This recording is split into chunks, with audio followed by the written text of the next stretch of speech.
Warning: this episode discusses topics related to substance abuse, addiction, suicidal ideations, and recovery. The content may contain graphic descriptions of drug or alcohol use, as well as references to mental health issues and trauma. If you are currently struggling with addiction or in recovery, please be aware that the discussion may be triggering. We encourage you to seek support from a licensed professional or a trusted support system if needed. Viewer and listener discretion is advised.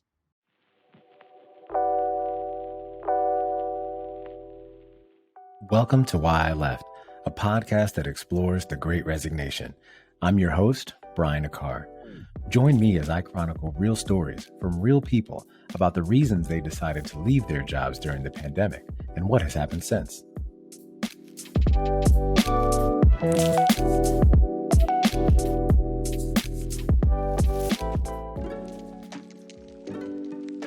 Thanks for tuning in to this episode of Why I Left.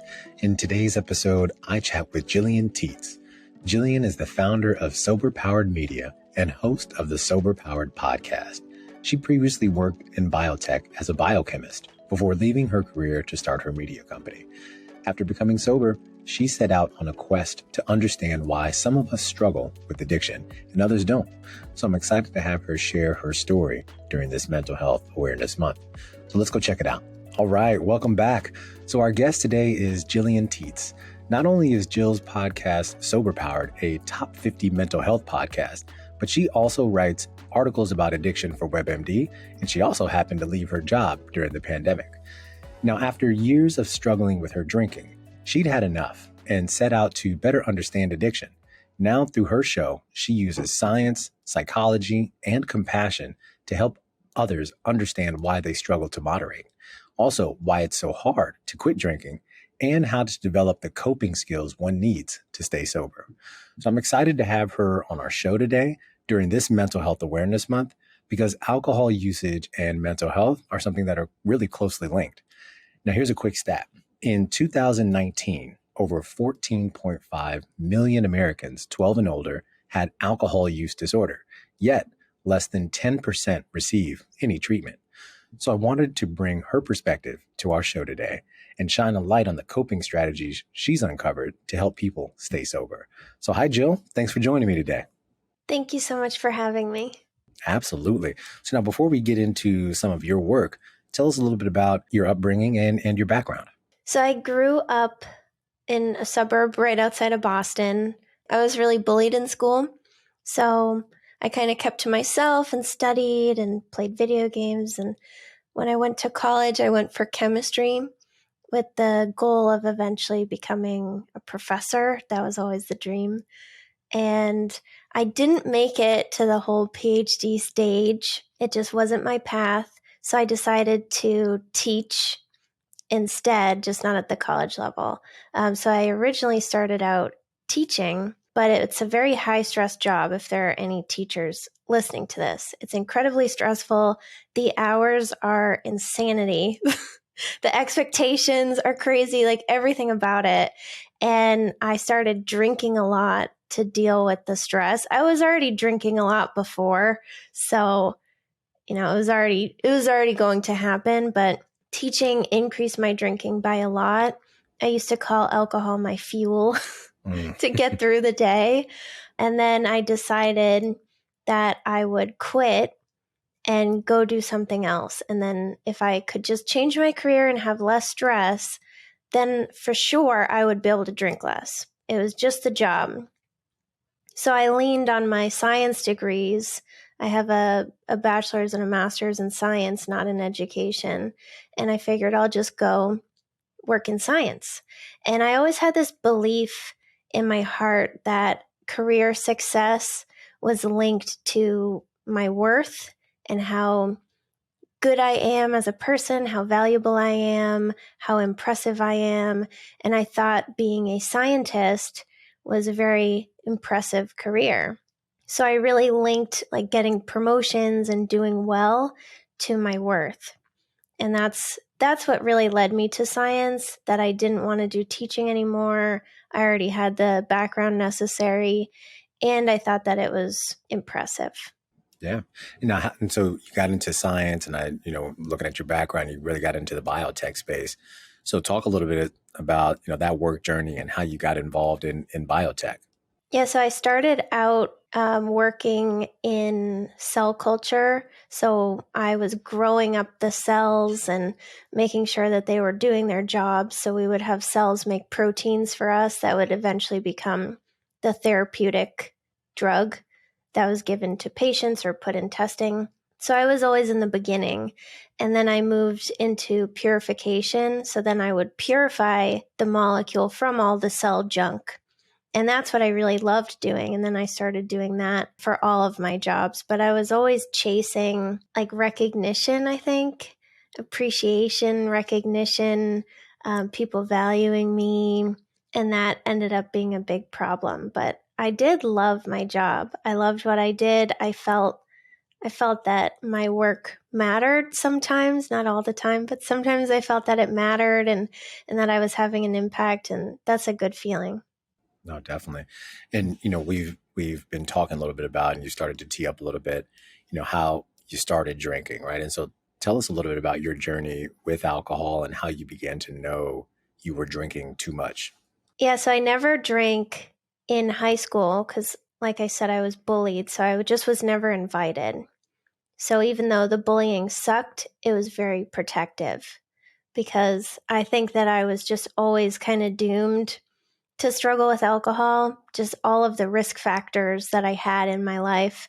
It would have been very hard for me to escape. So if I had started drinking younger than I did, then it would have been really bad. So now as an adult, I'm fortunate that I wasn't invited to all those parties. But I started drinking at 22 when I was in grad school because I learned from the other students that when you're stressed, you drink and then the stress goes away. We used to have, there's a big drinking culture in science, and I know everybody says that about whatever industry they're in, but there's alcohol on people's desks, there's alcohol in the kitchen. Some companies will have like a designated beer fridge. There's happy hours in the kitchen, less now after the pandemic, but pre-pandemic, sometimes weekly. Professors, when I was in school, would party with the students. At one party, there was even like one of those ice luge things that you take a shot off. So there's a lot of drinking in science, and everybody around me drank, and I was the only one that didn't. And I thought, like, no one's going to like me if I don't do this too. And I was very used to people not liking me. So I decided I'm just going to order what they order and I'll participate and I'll be like them. So initially I drank to conform, to be accepted. But really quickly, like once I got that first buzz on the first time, I knew like, okay, this is good stuff. I get why people do this now. And yeah, very quickly after that, I became a daily drinker because it helped me with my stress. And I was a high stressed person. And it wasn't until I started teaching full time that it really started to get out of control. My tolerance increased very quickly. And I was getting drunk like multiple nights a week and then going to teach 30 kids the next day. Like that is a special kind of torture to teach 30 kids when you're hungover. And that was what helped me start picking up on that it was an issue, was the tolerance increase. I realized like this is a lot of alcohol that you're drinking. I didn't do anything about it. I thought like I'll just moderate, I'll just drink less, cut back. But that was when I started realizing it, when I picked up on the amount that I was drinking. Oh, wow. Okay. So would love to now take you back a little bit to March of 2020, right? So I don't have a show without the pandemic. So I always like to put in a little transition here as we talk about this, right? Like, so going back to March of 2020, COVID happens. The pandemic, as we know it now, we're introduced to it. So talk a little bit about how the pandemic affected you. I thought it was great. I was really excited about it because I had a workplace bully and I was, not enjoying that very much. And I had just come back from vacation. I took my mom to Canada for an event, and I came back to work and I heard about this like COVID thing, and I got an email and everybody was like scrambling around. They're like, go kill all your cells, put everything in the freezer. We're going to go home for 2 weeks and then come back. I'm like, wow, this is cool. This is the best thing that could have ever happened. 2 weeks at home. And I was just like bouncing around the lab, like prepping everything to go home. And, then it lasted a very long time. But initially I thought that it was great. I'm like, I'll hang out at home. I'll catch up on some reading and work. Maybe I'll clean my house, go to therapy. And then, after 2 weeks, when they were like, we're just going to stay home for a bit longer, then I started to realize like, oh, maybe this isn't like the extra bonus vacation that I initially thought it was. Right. And so like you're in this space, right? And very much so when I hear you talking about like the lab work, it's intense. It's not something you can necessarily do remote, right? So being in the biotech space really during the height of the pandemic, how was your work affected during this time? Yeah, you said it. I can't take it home. I can't take all of that expensive equipment to my house. So they had us just end all of our experiments, put stuff in the freezer. If we had stuff going that was in progress, we had to end it. So a main part of my job was keeping cells alive. So we would use the cells to produce proteins, but we have to take care of them and babysit them and make sure that they have a good situation to grow in and survive in. And that takes a lot of maintenance work, like multiple days per week, you're tending to them. So I had to kill all the cells. And so it was weird. I wasn't exactly sure what to do. And I think that's why I thought like that it was a bonus vacation kind of, because I did have some stuff I could do on the computer, but like 85% of my job was lab work. So I was really, really, really limited. And then as the pandemic continued, we weren't going in the lab. Eventually we went back, and I was one of probably the first type of employee besides healthcare workers that went back. We were considered essential. And we were working in the lab with like schedules, like you're supposed to go in for these hours and then leave, and this person's going to come in. And so it was challenging to make lab work a thing when we weren't supposed to be around other people who need to do lab work. Right. And so now at this time, so like you said, most of your work should have been in person. So now how did the pandemic, but now it wasn't. So how did the pandemic really start to affect your relationship with your job at this time? I think it created an attitude where like I wasn't exactly sure what to do. I think a lot of people, some people like the higher ups, they were working like crazy people. And then other people kind of weren't sure exactly what to do.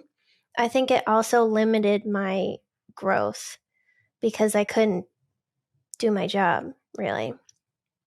And you can read about things and educate yourself, but if you can't like do the thing, it's harder to learn. I couldn't collaborate with people anymore and learn from their experiences.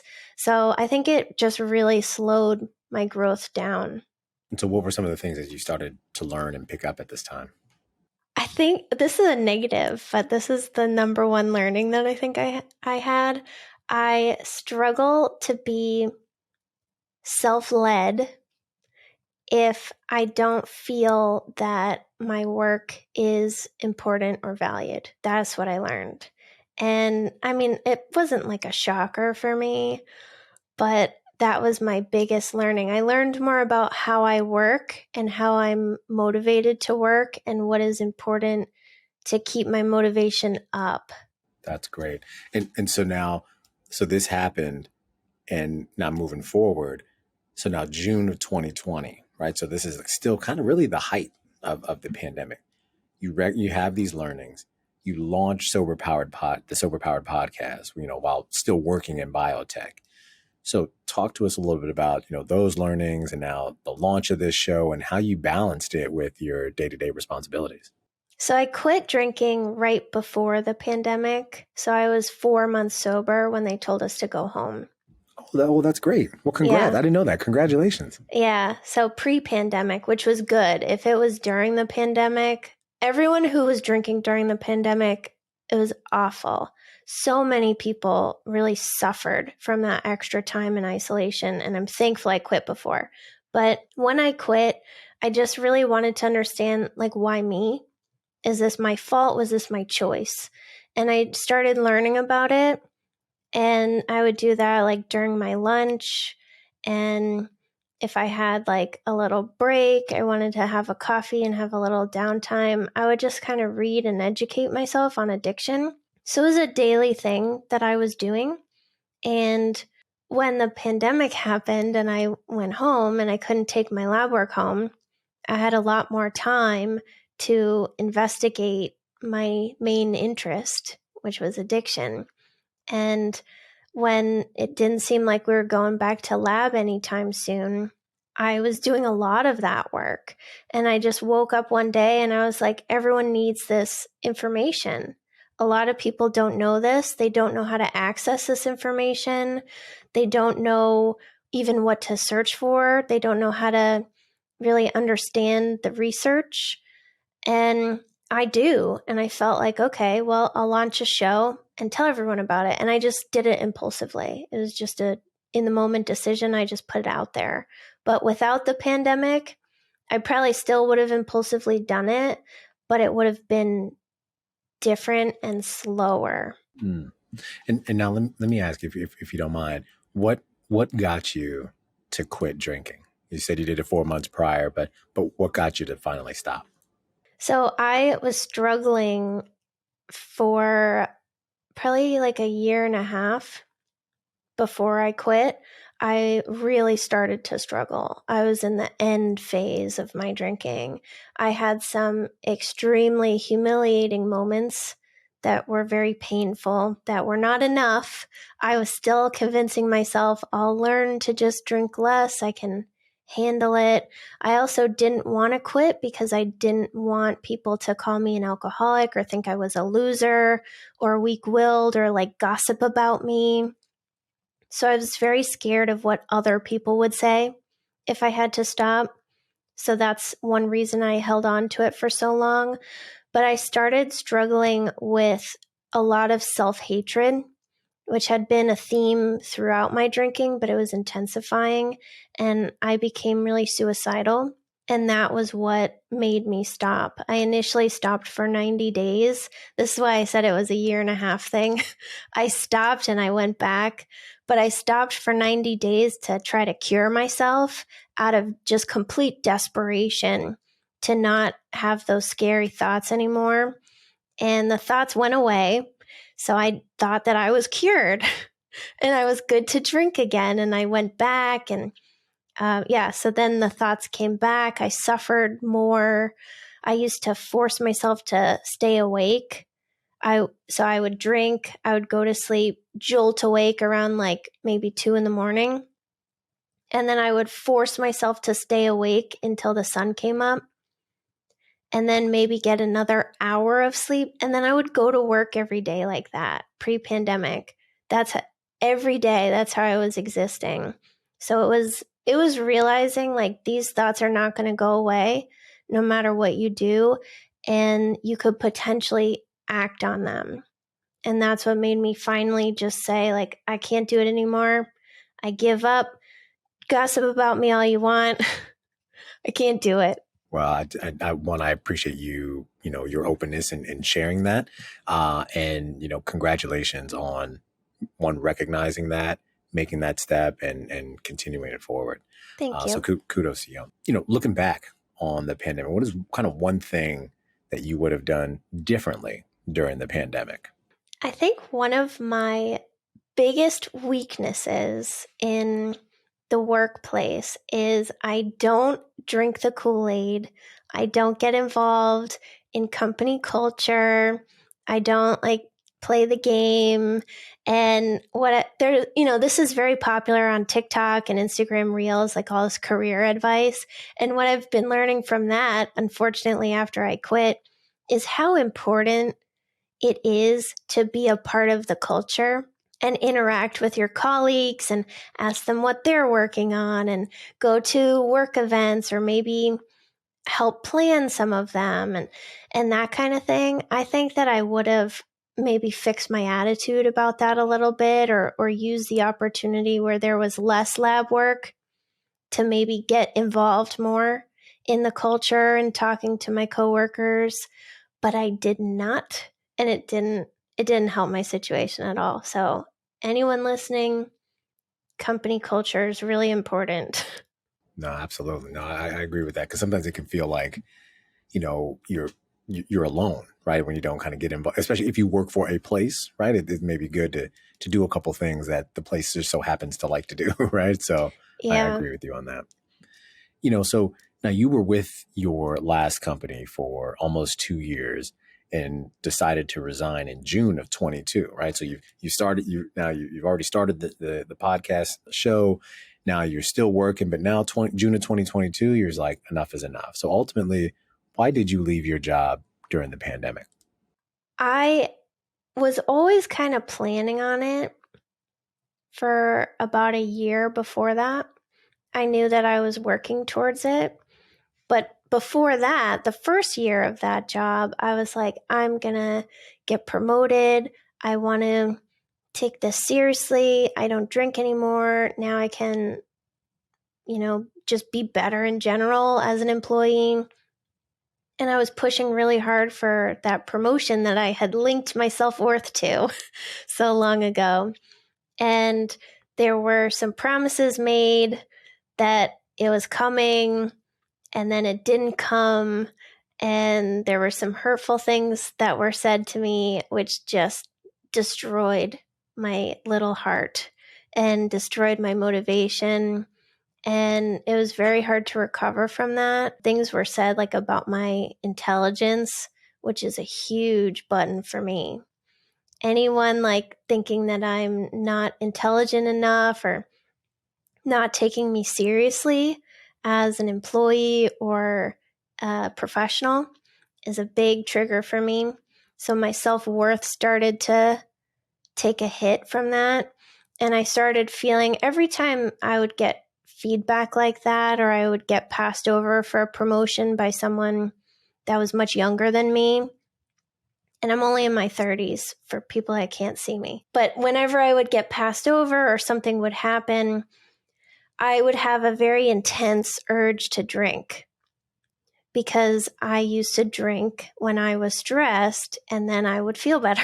So I started having these very intense urges to drink because my work situation was upsetting me so much and making me feel so badly about myself. And it's hard to take control and be better and put yourself out there when your self-worth is being impacted and your self-esteem. So it just created this awful cycle. And this didn't end up happening, but there was talks of me being passed over again for someone who was 10 years younger than me with less education, way, way less experience than me. And I could not handle it.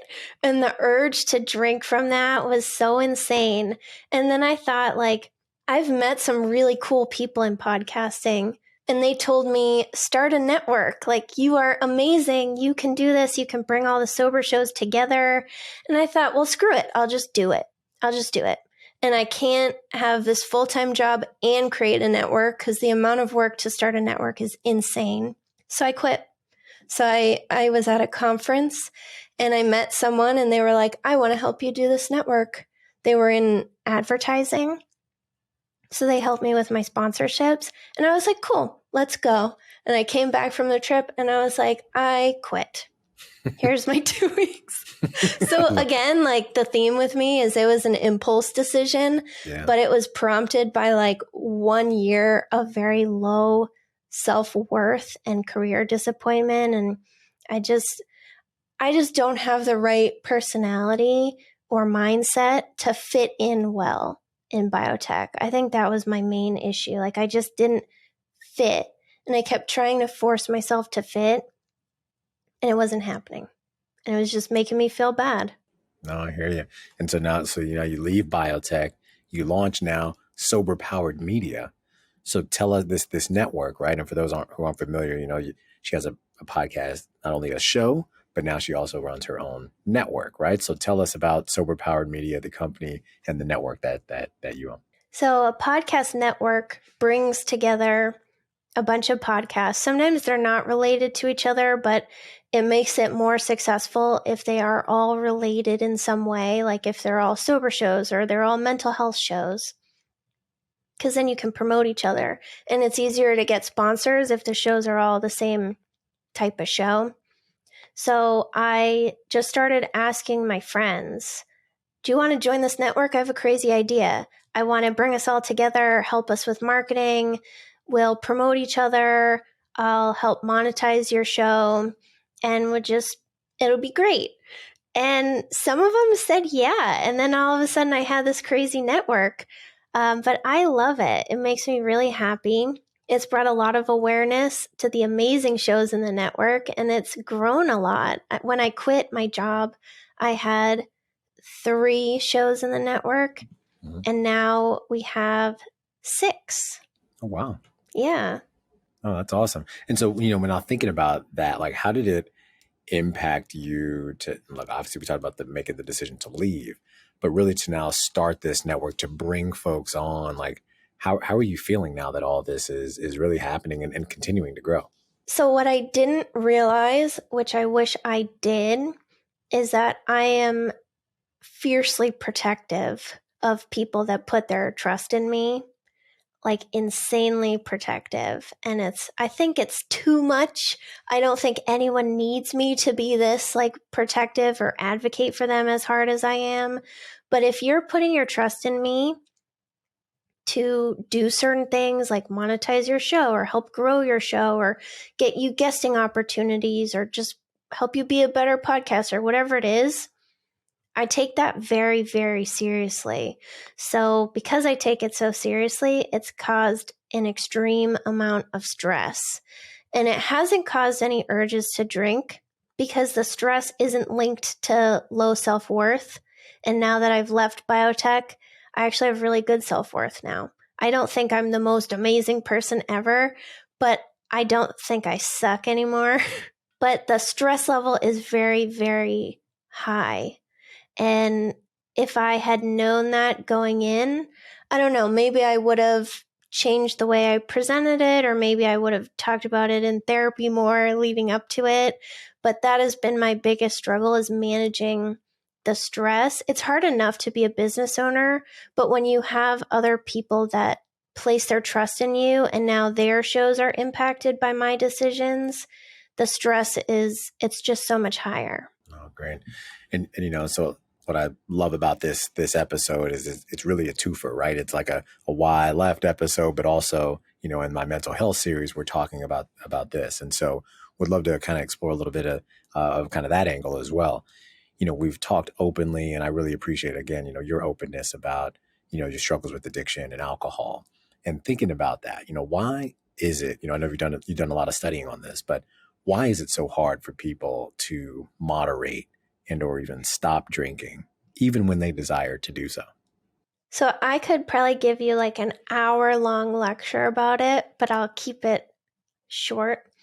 There's a lot of reasons. The first thing that I ever learned was that not everyone experiences alcohol in the same way. Some people, they have a drink, they're like, cool, that was nice, thank you. Or if they go somewhere and they thought they were going to have a drink, but then there's no alcohol for some reason, oh, okay, that's disappointing, but whatever, I'll have a water. Other people drink alcohol and it's the best thing that has ever happened to their brain ever.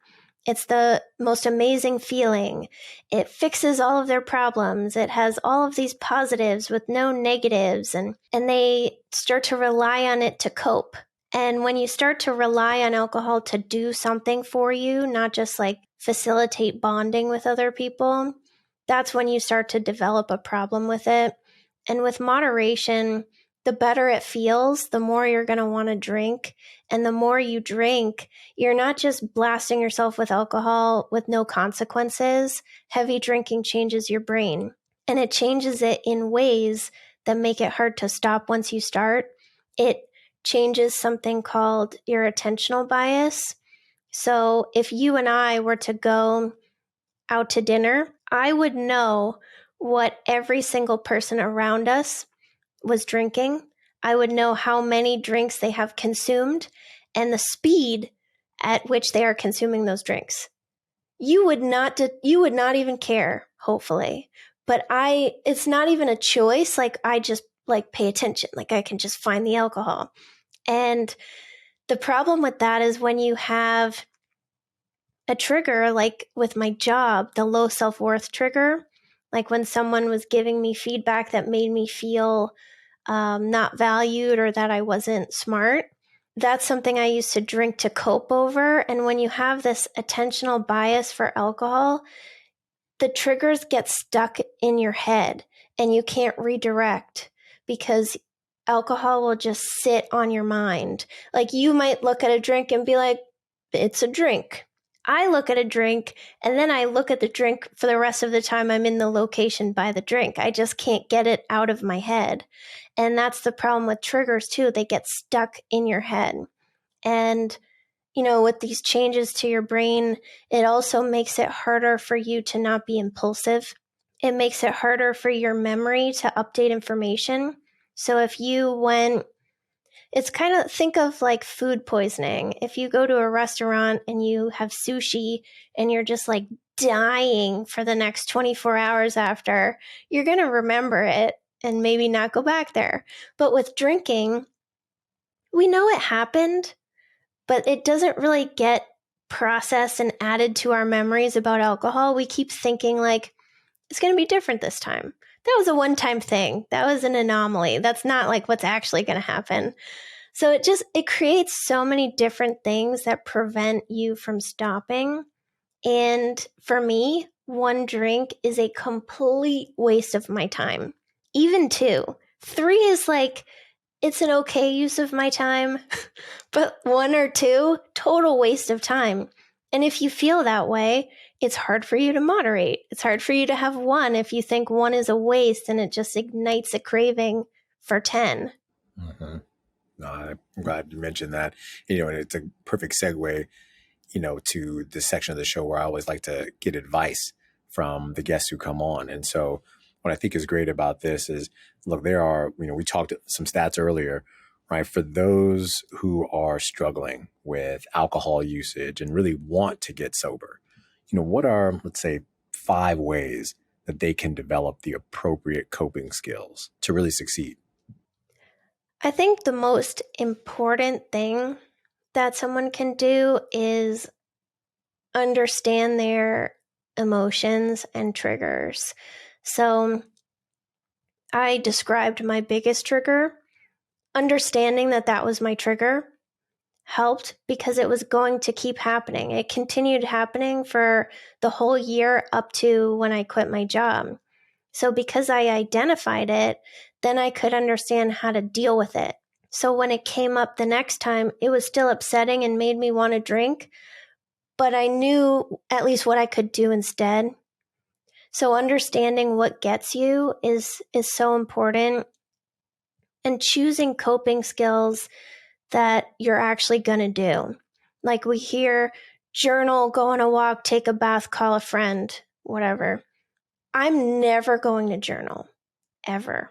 I just think it's stupid, and I haven't even tried it to make that judgment. I'm prejudging journaling. I'm just never going to do it. So if I say that's my coping skill in the moment when I really want to drink and my only option is journaling, like that doesn't really count. So I think also being open about what you will actually do in the moment, like what you're willing to try. Therapy for everybody, for coping skills. When you stop drinking, your emotions get all weird and intense because you've been numbing them, even if it was unintentionally, for so long. And for me, I had so much rage when I stopped drinking, and I didn't know why. And if you have a feeling and you don't know why you feel that way, how can you deal with it?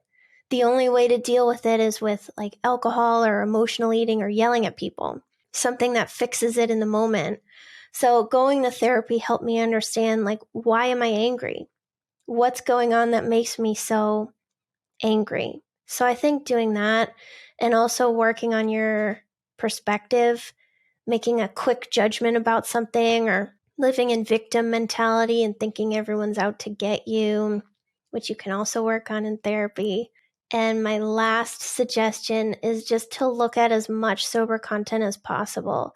Even if you're just sober curious and the idea of forever sounds like the most depressing, horrible thing in the world, just look at sober stuff, just hang out. You can still be sober curious and welcome in the sober community. It's not just for people who don't ever drink. So just open up your mind to it and you'll see other people that you can relate to. We always think that we're alone and we're the only ones, but you are totally not, no matter what, even down to the tiniest little detail. Oh, that's great. And, what are some other like key pieces of information that people may not know about alcohol addiction that you'd like to get out there? I think a cool one to know is that it's not just for losers. Like it's not a self-control thing. It's not that you just need to have enough willpower and then you'll drink less or you'll be able to stop. It's a lack of tools. And when you start drinking problematically, not just some people will drink moderately and then they'll switch to problematically later. But when you start drinking problematically, you push the pause button on your emotional maturity and your development. And when you stop drinking, you're coming out of it with the same emotional maturity and tools that you went into it with. And for some people, like in the most extreme situations, they started drinking at 14 and come out of it in their 50s or 60s. So now you're a 50 or 60-year-old with 14-year-old tools. And that makes it really hard to not drink. And for me, like I came out of it very immature too, and I didn't know how to handle anything. So it's not a loser thing, it's a lack of tools thing. And the more tools that you can learn and the better able you are to deal with emotions without like blowing up or getting overwhelmed, the more successful you will be. So I would see, even if you're like going back and forth and you're starting and stopping and like, I suck, I'm the worst, why do I always do this? I would see it more as a data point. You're learning something about yourself. Why did you drink? What did you think it was going to do for you? Did it actually do that for you? Like, get curious and analyze it instead of going straight to calling yourself a loser. Because nothing makes someone want to drink more than feeling like they're a loser and they're the worst. I definitely get that. And so now thinking as we're talking about, during these months, right? So during Mental Health Awareness Month and BIPOC Mental Health Month, how can we help amplify the message about some of the resources that are available in this space? I think something that people are doing really well is that they are, first of all, having interviews like this. So this is a good example. Some people on Instagram will go live and they'll bring in a bunch of other people to raise awareness. And doing that brings in people that are different from the creator of whatever it is, the Instagram page, the podcast, the YouTube channel. And I think that's really helpful because a lot of people can relate to my situation, but maybe they could relate better if I brought someone else in and I could expose them to someone else's amazing voice just because my audience size might be a little bit larger or something like that. I think also big publications like Insider are doing a really good job keeping an eye on the mental health space on TikTok mostly. And they're showcasing creators that are talking about it, all different types of creators from all different experiences and backgrounds. And, getting an article, an Insider, there's a lot of eyeballs on that article. So I think people with big audiences bringing in other creators that have different voices is so important because it exposes your audience to someone that might be a good fit for them too. No, that's great. I appreciate you sharing that. Well, look, I want to thank you so much for taking the time to not only share your story with all the great information around, alcohol usage, your personal story, your why I left story, right? All of that into one. I really enjoyed, really learning about kind of what you're doing and why you're doing it, and doing the background for the show. I've listened to a couple episodes. I think the message is really powerful. And, learning about how much and how prevalent alcohol addiction and addiction as a whole is. I mean, it's great that you're doing what you're doing in this space. So I'm a subscriber, and would love for you to share where others can support you and follow some of the work that you're doing. Thank you so much. I appreciate that. And if you just search for Sober Powered, you will find me. That's my show, my Instagram, my website, all the things. Good deal. All right. So that'll do it for today's episode. Again, I want to thank my guest, Gillian Tietz, for joining us. I'll be sure to share all of her information in our show notes. And look, I hope you all have a great week. If you need the resources, like we mentioned, there's always help out there for you. But we'll see you next time. And thank you again, Jill. Thanks for coming on. Thank you for having me.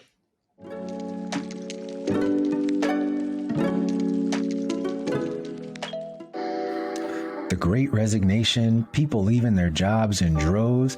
There's a lot of buzz happening in the job market of late. Now, did you or someone you know leave your job during the pandemic and want to share your story? We've been having some really good conversations in this space, so if you're interested, I'd love to have you join the program. If so, here's how you can do it. First, you can email us at hello@whyileft.co. That's hello@whyileft.co. Or visit us online at whyileft.co. That's whyileft.co. Look forward to having you join the conversation.